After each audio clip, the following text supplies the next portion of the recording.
welcome to the Tao of Our Understanding Recovery Podcast. My name is Omar Pinto, the host of the Share Podcast and a founding member of the SRC, the Share Recovery Community. In the SRC, we have a number of live online recovery meetings every week on a number of different topics. This podcast is only one example of the content provided to our members. In this meeting, a chapter of the Tao Te Ching is discussed every week as to how it relates to recovery. I hope you enjoy this week's podcast episode. Hey guys, Buddy C. This is the March 12th, 2020 Tao Te Ching meeting for the Share Recovery Community. I put a note, a verbal note at the end of the podcast that I'm running, that we have a lot of good resources in the notes, lots of good stuff. We've got a Thought for the Day calendar, a Course in Miracles calendar. Those are my personal calendars that I'm building out this year. So you guys are welcome to use those. There's a Sober Meditations app that I'm building that you guys are welcome to use. It's 100% free. I'm working through the steps in those right now. I'll do the 7th step, 7th, 8th, and 9th steps in April. There's a lot, over 200 meditations in there.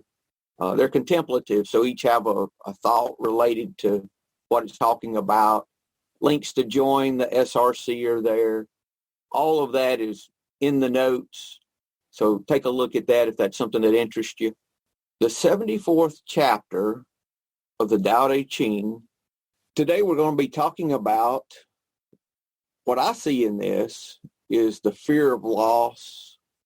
Wayne Dyer talks about it as the fear of death, but I would like to think of it more so about fear of death before we die, and the things that we deal with every day. And it's not by accident that we have this just when we have all the corona stuff going on, and we were just talking about that before we started recording, that there's a lot of fear, more so than normal, and we're going to talk today about how that fear controls us, and we make decisions based on fear, and it really hinders us when we make fear-based decisions.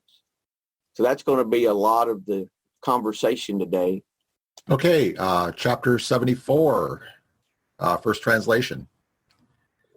If men are not afraid to die, it is no avail to threaten them with death. If men live in constant fear of dying, and if breaking the law means that a man will be killed, who will dare to break the law? There is always an official executioner.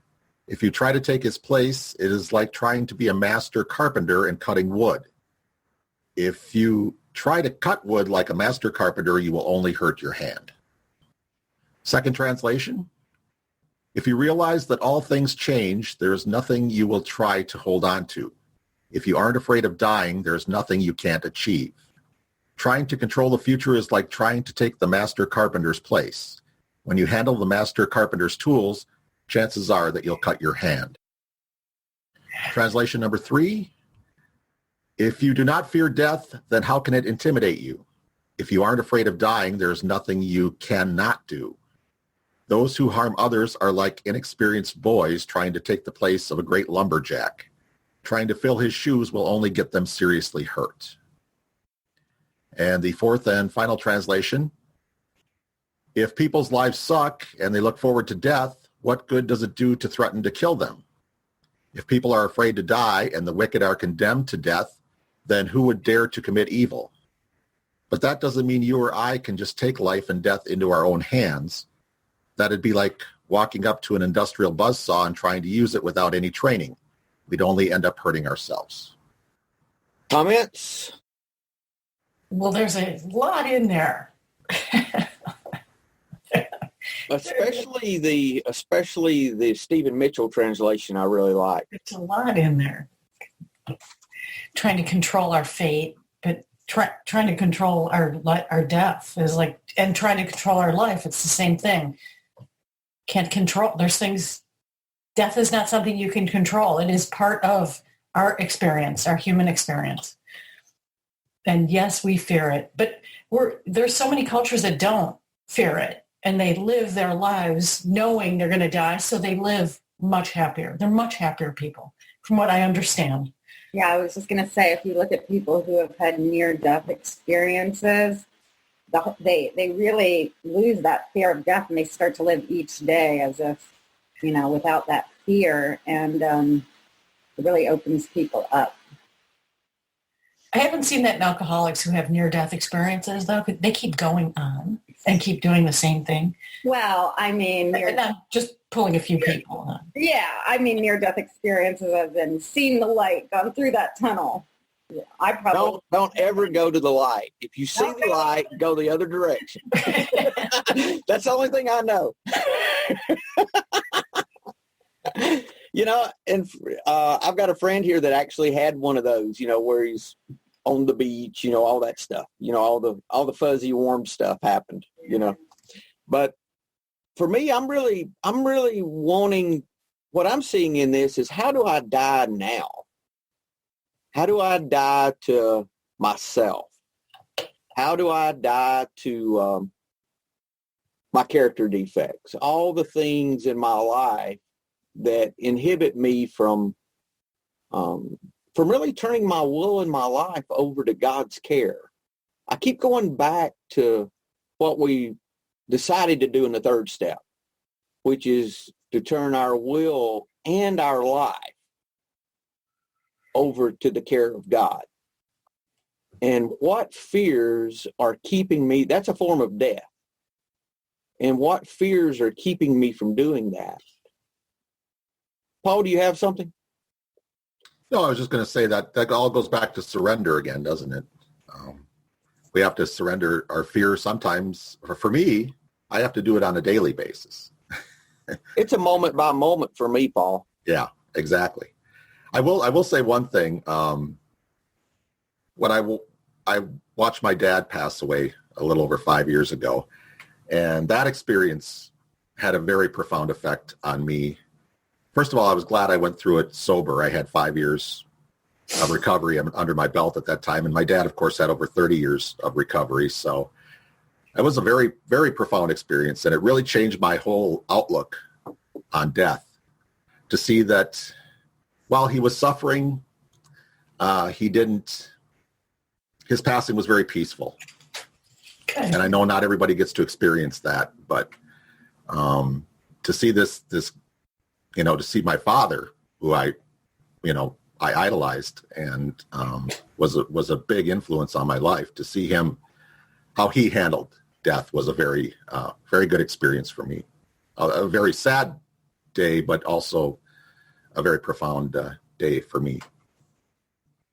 It was good that you were sober to be able to experience that. The experience, I'm sure, would have been totally different if you wouldn't have been. Yeah, and I had a very good conversation with him the night before he passed away. We didn't know exactly when he was going to pass away, but luckily I got there. I had to come from out of town that day, and I wasn't going to go over that night, and I decided to. Something was telling me I better go, and I'm glad I did, because we had a good conversation, and that was the last conversation I had with him. So, and I think that added to it too. But again, it really. It's hard to put into words what kind of effect that had on me, but it just had a very, very profound effect on how I view death. I view it in a much different way now. I think you have to, part of the reason we're so fearful is because we don't get to experience other people in our lives, or their deaths have been traumatic, or something like, we haven't had a really good experience with death, and that's part of the reason why we fear it. I think.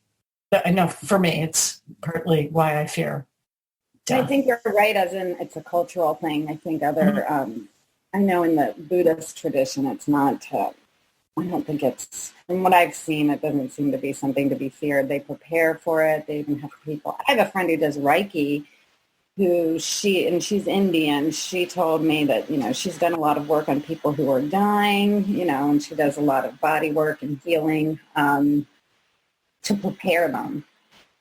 We don't think of doing something like that in our culture.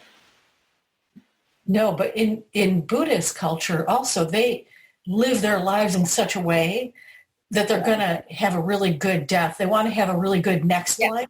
Yeah, and it's determined on what happens right at the very end. In other words, this is what surprised me, is you can live a totally pious, like very altruistic life, but if at the very end, at the moment of death, if you're doing something that's, bad, whatever that is, like selfish or act out in anger or something like that, that's what you're carrying on to the next life. So that's they don't know any of that, Lala. All of that is contrived. No one has came back and said, okay, this is how it is. Right.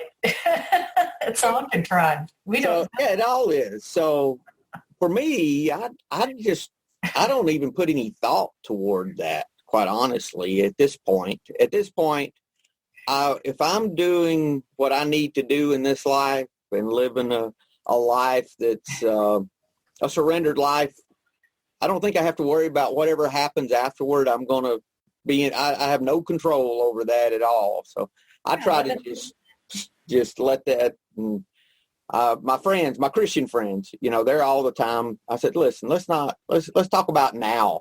I said, the kingdom of God's now, not then. I said, because you don't know. I said, you don't know what's going to happen. You have no idea what's going to, and so. Humans need to have some form of, I want to say, control over what they think is going to happen next. We keep striving for answers.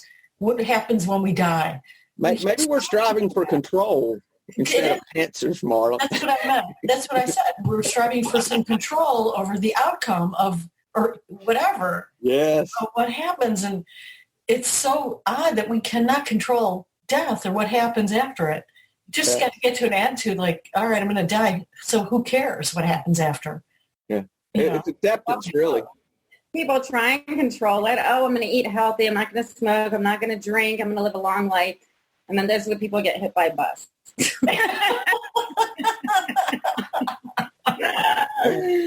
Rob, what you got?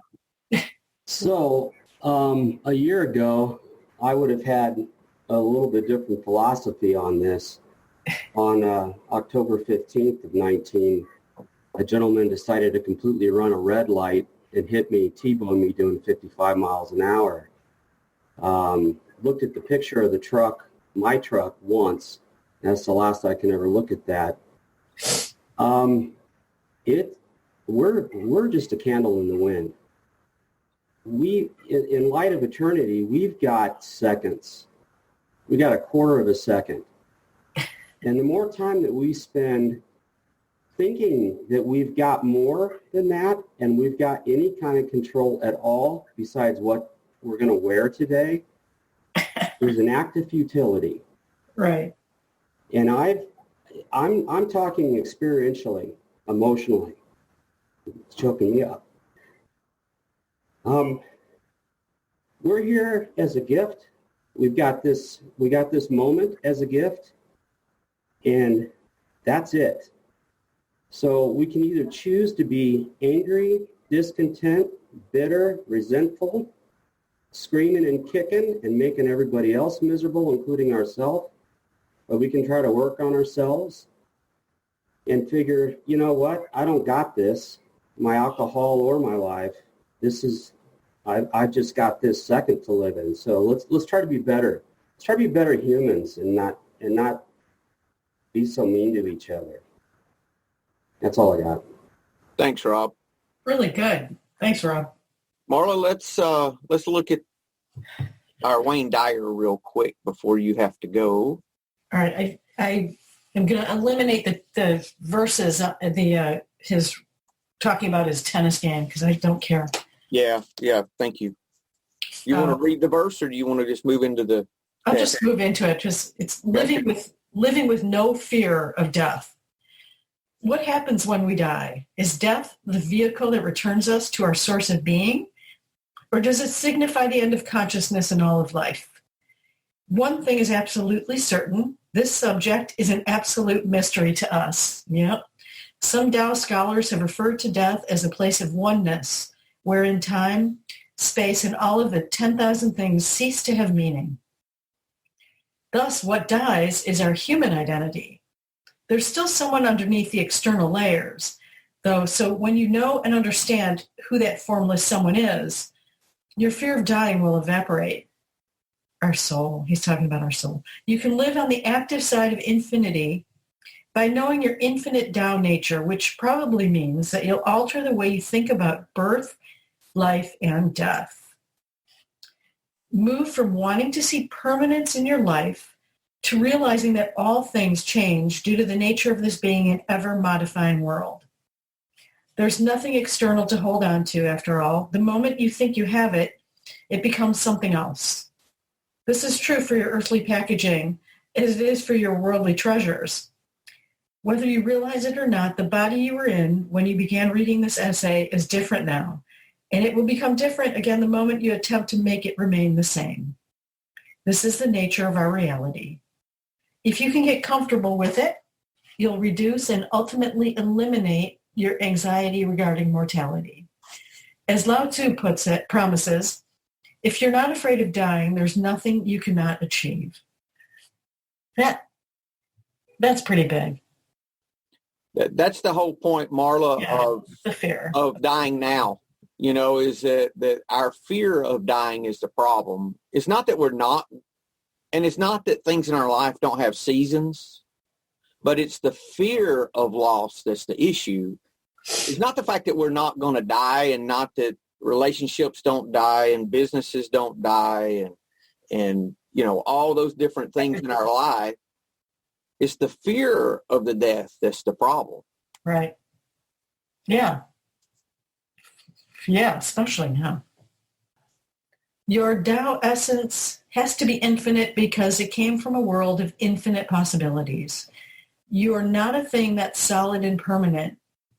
In fact, there's nothing like that in the world you incarnated into. You are real, and what's real never changes.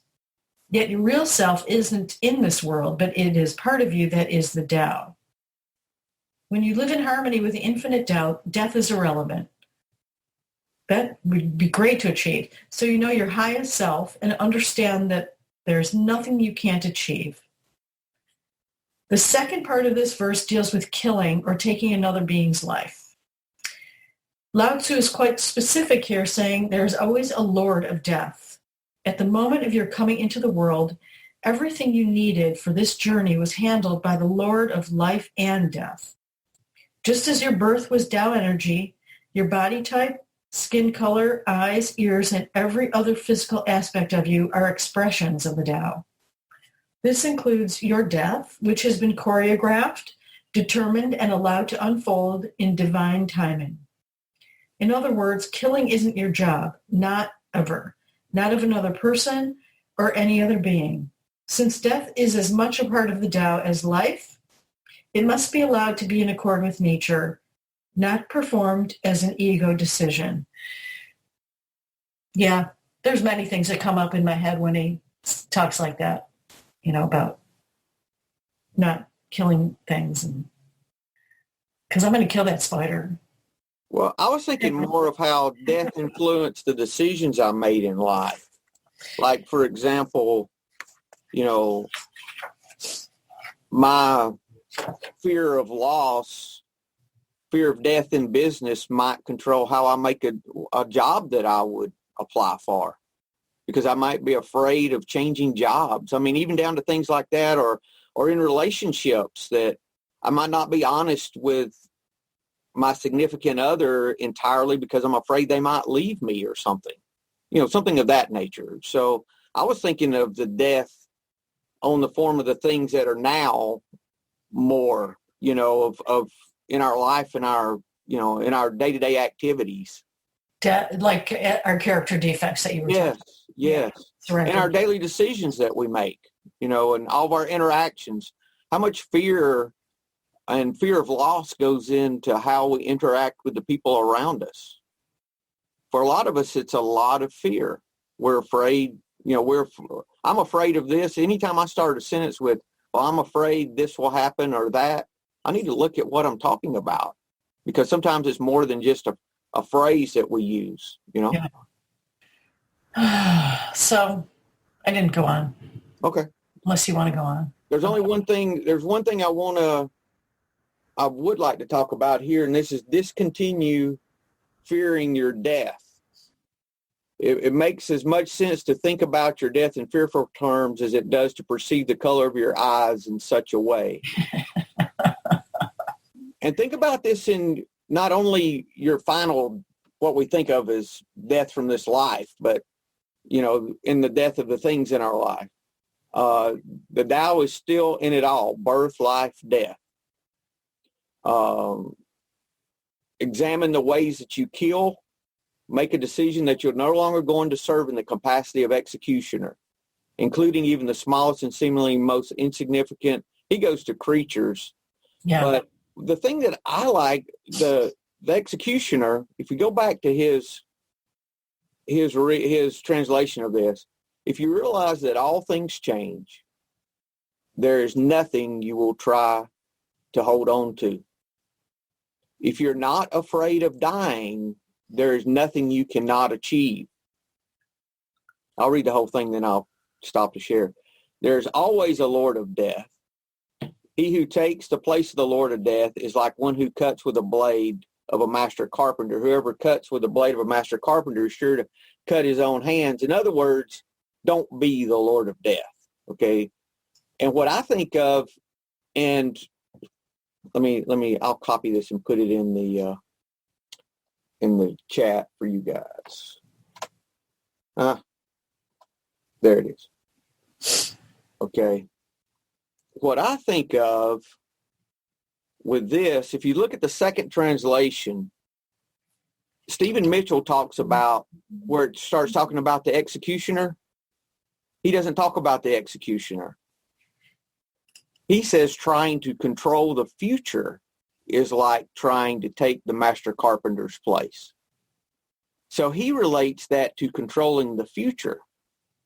So the executioner, the one that's responsible for life and death, is the same as trying to control the outcome of our life, trying to control the future. So I was thinking about that, and I said, wow. I said, that puts it in a whole nother light. That this is all about us being afraid and trying to control the future because of fear. It's all back about fear again. And all the decisions that I make based on fear. Why do I try to control the future? Because I'm afraid one of two things are going to happen. Either I'm going to lose something I have, or I'm not going to get something that I want.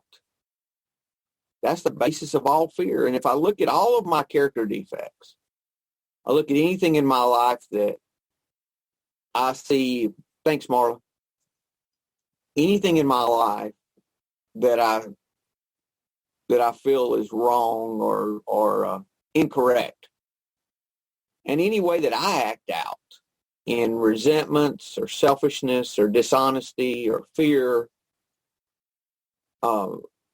if I look deep in that resentment and selfishness and dishonesty, I'm going to see fear. Fear is going to be behind that, no matter what it is. That's why letting go and turning our will and our life over to the care of God is so important. Any comments? Yeah, it just strikes me like I'd heard these concepts my whole life growing up, but they were words on a page. He who gives up his life gains his life. He who gives up his life for another, that's one of the greatest gifts. It's like we've got to die to self to live now. And I don't know how I didn't understand this. It took the sobriety, it took the alcohol, and I thank the alcohol. I know it sounds stupid, but I thank that whole dark dumpster fire for bringing me to this point. And then the wreck bringing me to this point. It really is the George Costanza principle. Whatever we think intuitively with our ego, ourself, our natural gut reaction is wrong. I'm going to say all the time. And just do the opposite and we'll probably be okay. Thanks, Rob. Anyone else? So I have a question. So where does this fear fit in? I think it's healthy to have a little bit of fear. For instance, like, okay, I'm not afraid of dying, but that doesn't mean I'm going to go run out into traffic. You know what I mean? I don't know how that fits into what we're talking about here, but I think a little bit of fear. But that's different kind of fear, though, Paul. That's caution more than fear. Okay, that's a practical fear, maybe. And for me, it's like, for example, I ride a motorcycle. Okay, if I start getting tired on a rally, I'm going to stop and take a nap. I'm not going to keep riding if I'm sleepy. You know, if I see an elephant every now and then, it's okay. But when they tie together, then I know I need to stop. You know, that's my limit. You know, and I know I have to stop. It's really before that. But what I'm saying is I know my limits, and so I'm cautious.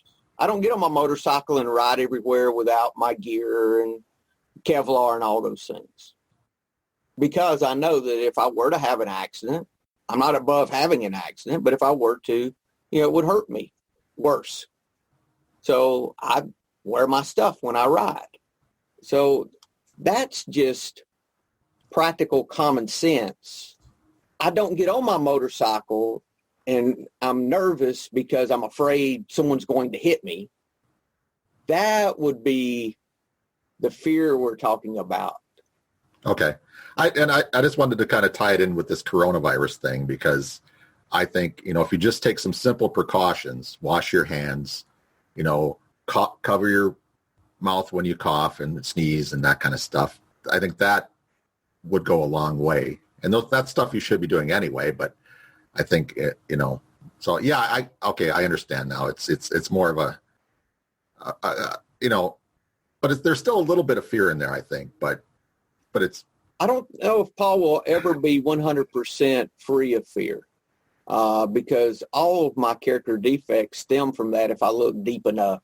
You know, when I'm doing my fourth step, when I look down and drill down to what's behind my behavior, if I look far enough, there's going to be fear back there somewhere. But the goal is to be free of those things. And I think that I know I can be freer than I am at the moment, and I'm freer today than I was yesterday.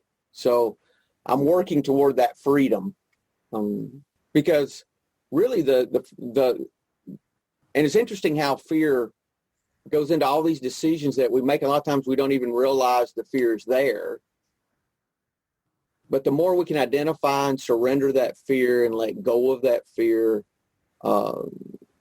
because what Stephen Mitchell was talking about, if you realize that all things change, there's nothing you will try to hold on to if you aren't afraid of dying. In other words, if you aren't afraid of something changing, there's nothing you can achieve. Could you imagine having if you listen to any of the self-help guys and they're talking about achieving your goals, blah, blah, blah, one of the first things they talk about is the fear that you have to get past in whatever goal it is that you're talking about. So that fear of failure, that fear of success, all those things.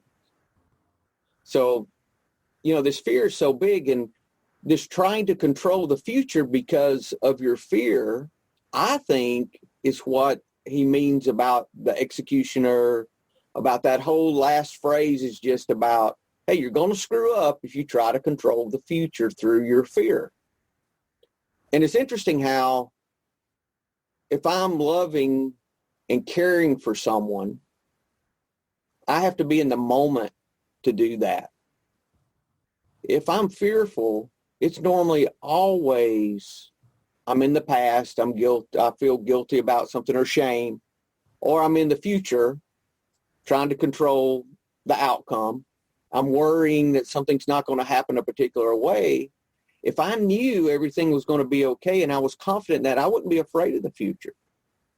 I wouldn't be so prone to try to control every little thing out of fear. Now, that doesn't mean that you can't plan for the future. That doesn't mean you can't have some goals in my thinking. But what it means is I do not make decisions because I'm afraid.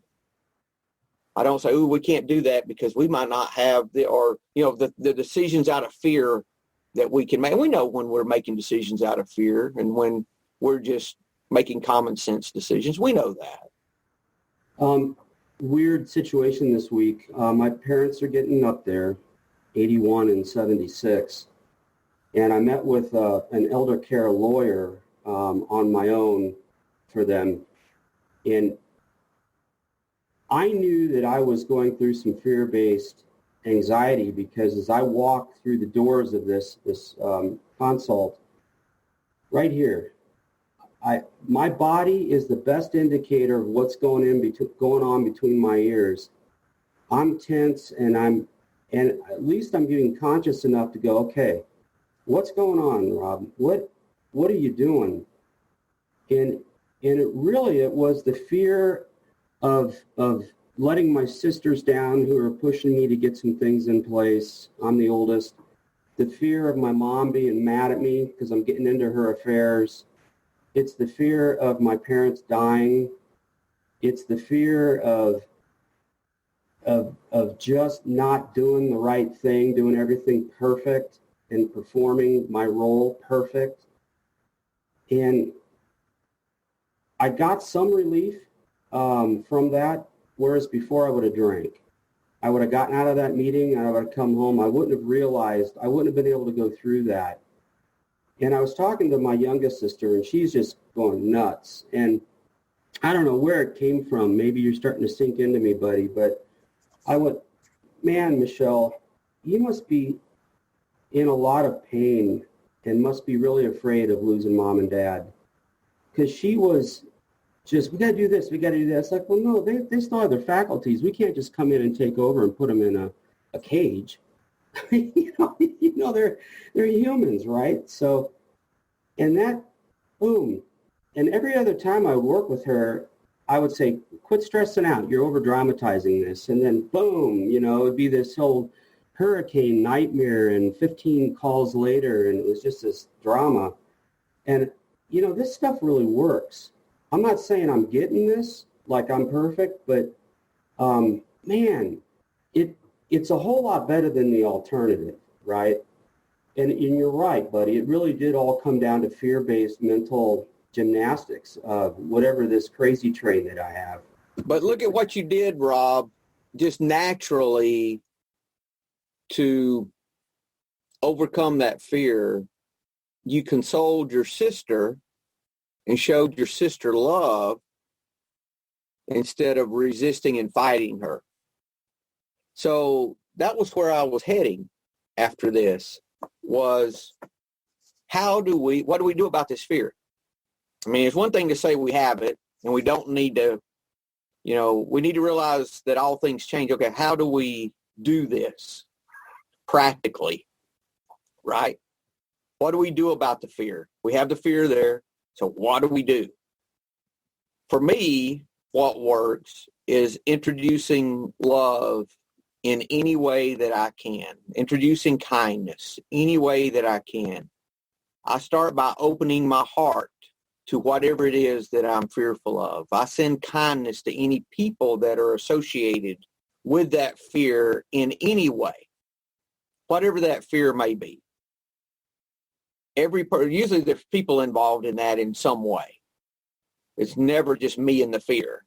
It's usually other folks. If there's not someone else involved, then let's say it's a fear of financial insecurity.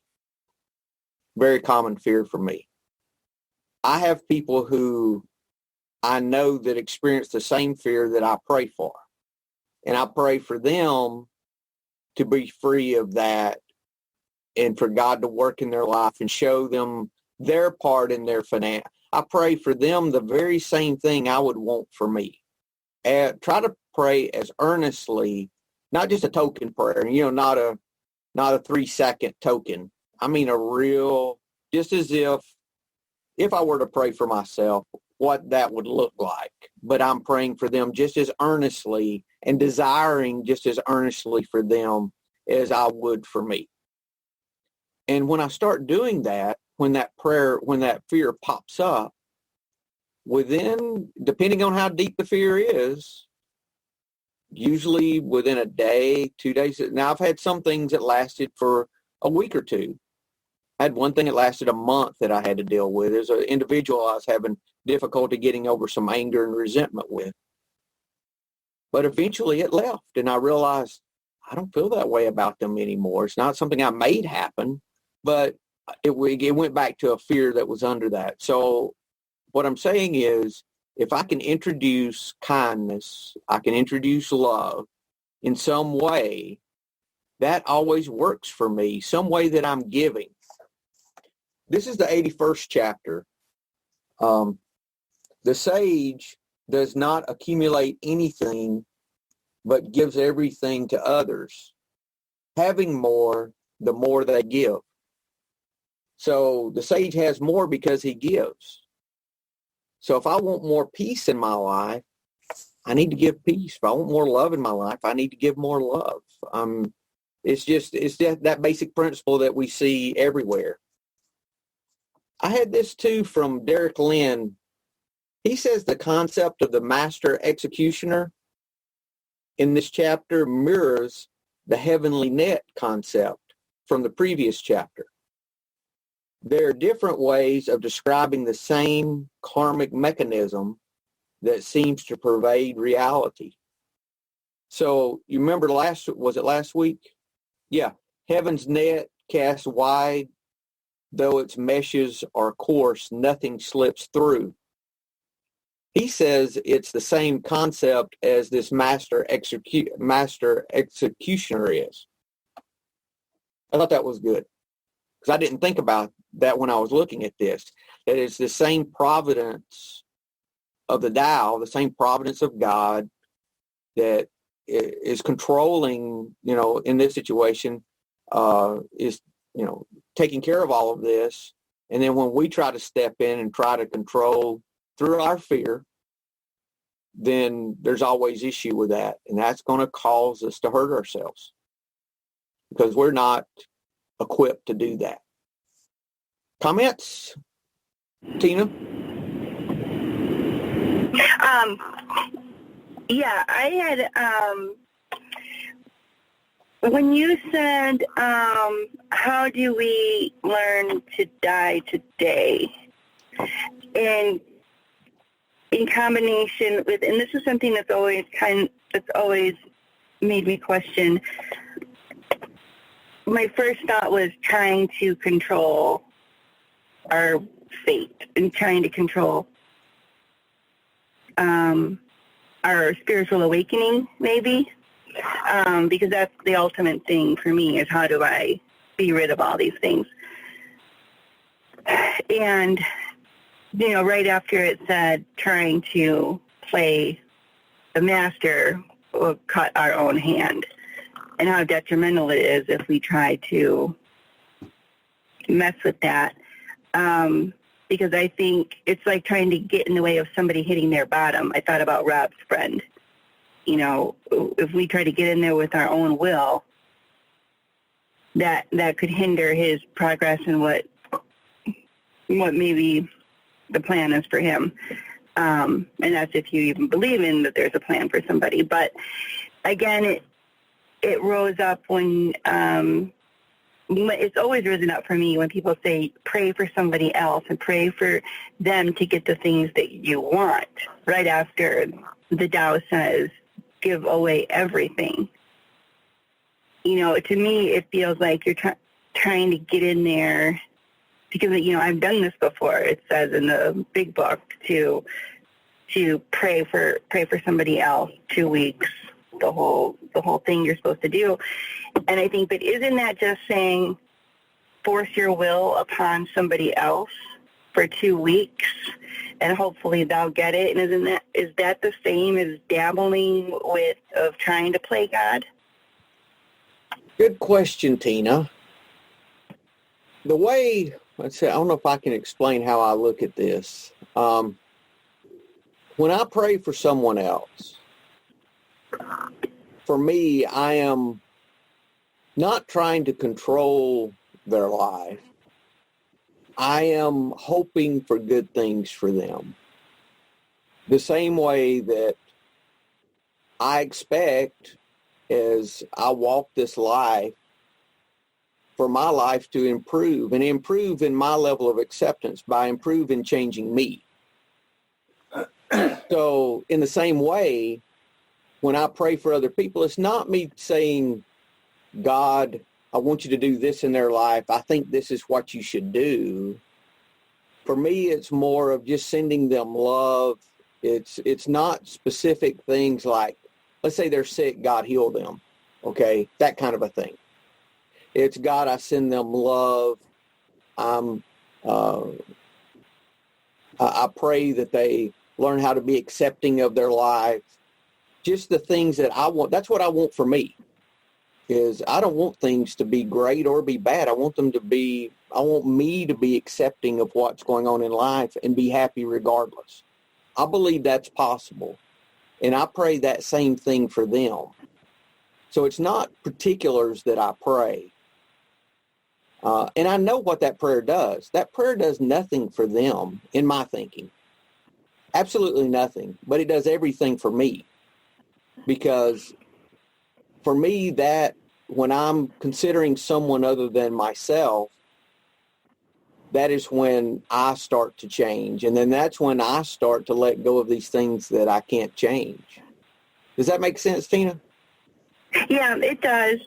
It does. And it's just, I still get hung up on, about somebody hitting their bottom, about maybe they need to experience 5 more years of complete selfishness.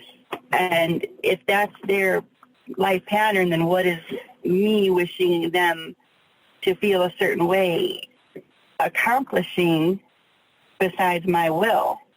I've always been stuck there. It's just something that's been reoccurring to me lately on complete surrender. Well, this is the thing about that too, Tina. If you're praying for someone, the person that it's going to affect is you, not them. So if let's say they're hitting their bottom, or you don't want to get in the way of that, you're praying for them. If you're praying for them, it's going to help you to accept where they're supposed to be, just like you're where you're supposed to be. So and that makes sense to me. Also, it was like when you and I and Omar were at the refuge recovery meeting, and I said, what if that really works? The more we pray and love others, our hearts are filled with it even more. And I can see how that would definitely, and I've had to change the way I pray, just send love to them, like radiate love to them. Send love, love, love.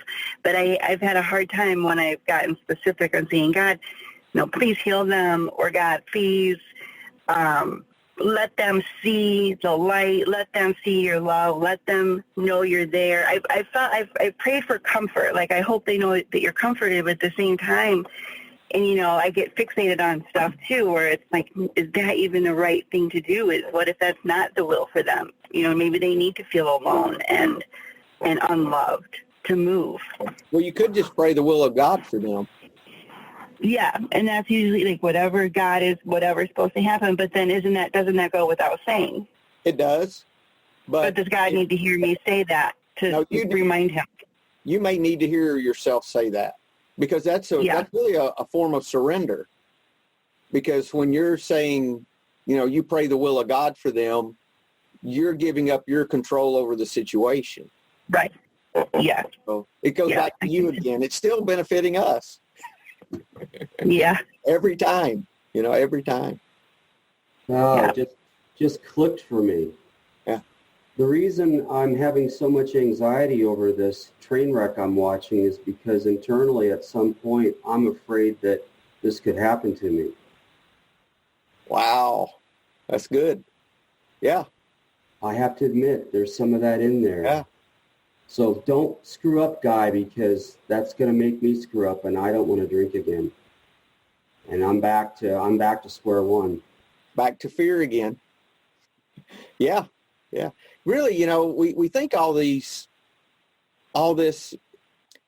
we think we're here to help other people, and we are. But in our helping other people, we're the one that gets helped every time. Every time. Brian, what do you have? Well, I was thinking the conversation is really good, and it's caused me to think of a guy that I knew in California. He loved to abalone dive. And several years ago, he had a heart attack while he was abalone diving, and they saved him. And they pulled him off, onto the shore and got him the help he needed. And then about 5 years ago, he went out. This was, many, many years ago that he had his first bout with a heart attack. He went out and he had another heart attack, but this time he didn't make it. But he was doing something he loved. And I don't think he ever had any fear of having that happen to him again, even though he experienced it. But anyways, the fear that I saw happen as a result of his death was the family was not prepared for his death. He owned a business and he had people working for him. And some of the guys that I was sponsoring worked for him. And, one of them went out and drank over it and blew up his life again. He was not prepared for that death. So it reminds me of how precious life is moment by moment. This whole experience of enjoying every moment that we have, trying to help other people, being of service to other people. I think that's when I'm the most connected, is when I'm giving myself to others without any thought. It just happens. So another experience that I had over the years was one of my sponsors asked me to write out my fear list, and I did that. And then he asked me to do this prayer: God, if it be your will, bring this on. Like I had on losing my job, being broke, living homeless, all of that. And then I have 2 kids. And, one of them was fear of one of my kids dying. And he asked me to pray that prayer: if it be your will, bring this on. And, you want to talk about anger? I called him. I was like, can you ask me to pray this prayer? And it was just another form of not being in control of something. But my goodness, I couldn't say that prayer for a couple of days. And then I realized I'm trying to control the life of my kids as well. So it wasn't you were praying God to kill your kids. It was that you was praying the will of God with your kids, that if it be your will, whatever, you would be okay with that. Yeah. And that's where it had to be separated for me. Mm-hmm. I wasn't asking that happen. It was just accepting the fact that I have no control. It was another form of a surrender, of, not having control over something. How specifically did he tell you to pray that prayer? What exactly was your prayer? He said, God, if it be your will that one of my children die, bring it on. Whoa. Yeah. Yeah, that's hard. That is difficult. And then but it was in the process of doing the steps with him. Right. And the fear part, it was just on the fear part, just looking at that. And, I had so many fears, and it was easy to do the, trivial ones and, losing a job, whatever, relationship or whatever. But those two with my son and my daughter, you want to talk about some tears that just came out as a result of that. And it just caused me to pause and realize that, guess what? It's not about Brian anymore. So, wow, that's good. That's similar, but this is not as strong as that. Was God get me sober regardless of what it takes, or whatever it is that we're talking about, regardless of what it takes. But that's not as strong as what you were asked to pray. That's good. Thank you, Brian. We'll make a note of that. I'm going to use that sometime. So your sponsor used that in association with your fear list. So just in the 4th step. Right. Fears. It wasn't, anything other than just looking at all the fears that I listed that came from within, So that's good. That's good. I'm going to add that to something I use. Thank you. Ooh, that's good. Let me look at my notes real quick, guys, see if I forgot anything. Fear of loss in relationships, business, job. Does this cause me to take attempts to control? What I compromise to keep, I'm going to lose. It's all about acceptance. How does your feelings of death influence your life? Are you harmed when you control out of fear? And yes, all the different ways I try to control out of fear. Anything else, guys? Okay, y'all have a great week. Hello, this is Buddy C. I wanted to make you aware of several recovery-related resources that I've posted in the episode description. These resources include a list of recovery podcasts, a free sober meditation app, daily recovery email, shared Google recovery calendars, and how to join the SRC and attend this meeting live. Hope you put some of these resources to use and have a great week.